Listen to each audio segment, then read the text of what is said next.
مجھ میں ابوابین نہیں پڑھی. اس کا مطلب تو یہ ہوا کہ ہم دعوت میں لگے ہوئے ہیں عبادت کے شوق کے بغیر. یاد رکھنا یہ بات کہ اگر اس کام سے عبادت کی لذت محسوس نہیں ہوتی تو استدراج کا خطرہ ہے. اگر دعوت سے عبادت کی لذت حاصل نہیں ہوتی اور عبادت کا شوق نہیں پیدا ہوتا تو استدراج کا خطرہ ہے. چونکہ دعوت سے جن عبادات میں کمال پیدا کرنا تھا یہ دعوت کے لیے ان عبادات کے ساتھ کھیل رہا ہے. جلدی جلدی نماز پڑھو، مشورہ کرنا ہے. جلدی جلدی نماز پڑھ لو، پھر بیان کرنا ہے. اس کی نماز اس کو میں دے کے ماری جاوے گی میلے کپڑے کی شکل میں. اس لیے کہ عبادت کا استخفاف کفر ہے. کفر عبادت کو ہلکا سمجھنا کفر ہے. عبادت کو ہلکا سمجھنا کفر ہے. نماز کے بارے میں فرمایا ہے من استخف او جہد فقد کفر. نماز کو ہلکا سمجھا، اس کے انکار کیا کہ وہ تو کفر کے راستے پہ پڑ گیا. کیونکہ کفر اسلام کے درمیان رکاوٹ ہی نماز ہے. نماز نہ ہو تو پھر کفر ہی کفر ہے. تو میں حیران ہو گیا. میں نے کہا ابھی میں نے 4 رکعت اوابین پڑھی، مجمع جمع ہو گیا.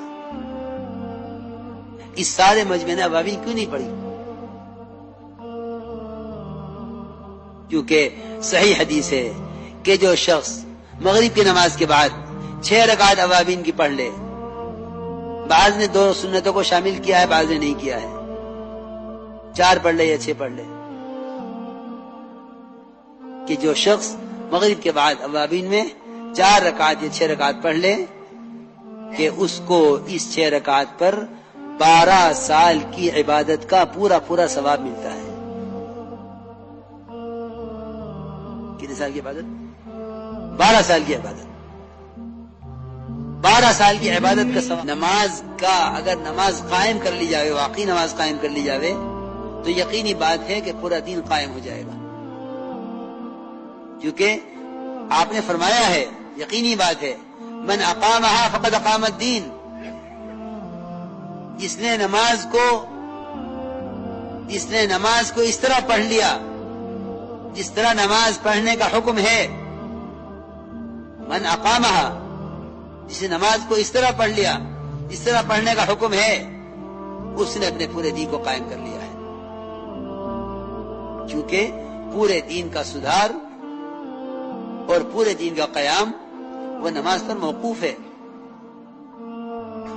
میرے دوستو عزیزو، یہاں تو کوئی الزام دیے ہوئے ہے ماحول کو، کوئی الزام دیے ہوئے ہے شیطان کو. حالانکہ میں بہت ضروری بات عرض کر رہا ہوں، سب سے پہلا الزام بے دینی کا، سب سے پہلا سبب وہ تو میری اپنی نماز ہے.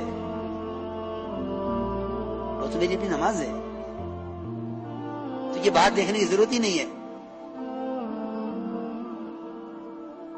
حکام بدلیں گے تو حالات بدل جائیں گے،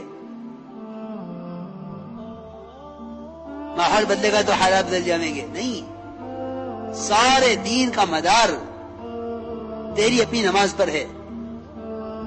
اس لیے کہ بات حق ہے، من اقامها فقد اقام الدین. جو نماز کو اس طرح پڑھ لے جس طرح پڑھنے کا حکم ہے. میرے دوست بزرگوں عزیزو، اگر خدا کی قسم نماز کی طرح پڑھ لی جاوے تو دین کے کسی شعبے کا کوئی حکم ٹوٹ نہیں سکتا. یہ یقینی بات ہے. میں بات کر رہا ہوں نماز پڑھنے والوں کی، نماز چھوڑنے والوں کا تو کوئی ذکر ہی نہیں ہے.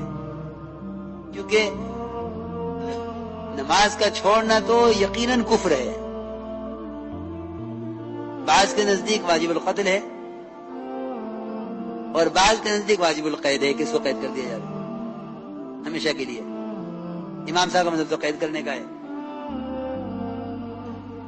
اس لیے مسلمان سے نماز کے چھوڑنے کا تو تصور ہی نہیں کیا جا سکتا. اس طرح ایک مسلمان سے کفر کا اور ارتداد کا تصور مشکل ہے، محال ہے، اس طرح ایک مسلمان سے نماز کا چھوڑنا، اس کا تصور مشکل ہے، محال ہے، ممکن نہیں ہے. کیونکہ یہ ممکن ہے اور ہوا ہے کہ غیروں نے نماز پڑھ لی ہے. میں نے ابھی عرض کیا تھا واسع بن اسحاق کا واقعہ کہ نماز پہلے پڑھی انہوں نے، اسلام بعد میں قبول کیا. یہ تو ممکن ہے کہ ایک کافر نماز پڑھ لے، مگر یہ ممکن نہیں ہے کہ ایک مسلمان نماز چھوڑ دے. یہ تو ممکن ہے کہ کافر نماز پڑھ لے، یہ ممکن نہیں ہے کہ ایک مسلمان نماز چھوڑ دے.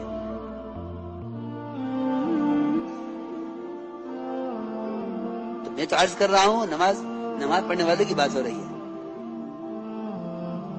کہ نماز پڑھنے والوں کی بے دینی کا کیا سبب ہے، کہ نماز پڑھنے والوں کی بے دینی کا سبب